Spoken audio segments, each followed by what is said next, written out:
Mach dir keine Sorge, vom Matthias Zesch. Mach dir keine Sorge, hast gesagt, wie du mit mir geskypt hast. Grad eben hab ich nicht viel gesagt und hab dir nicht weiter zugehört. Du hast's halt nicht sehen dürfen.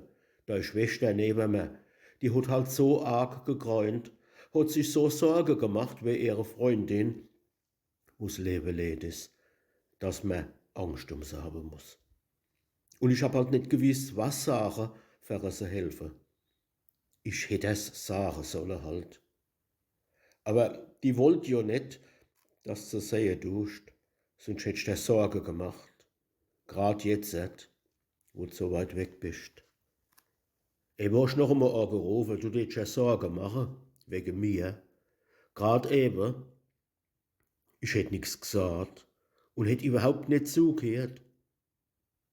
Mach dir keine Sorge. Mir geht's gut, gut soweit, wie man halt so Sachen tut.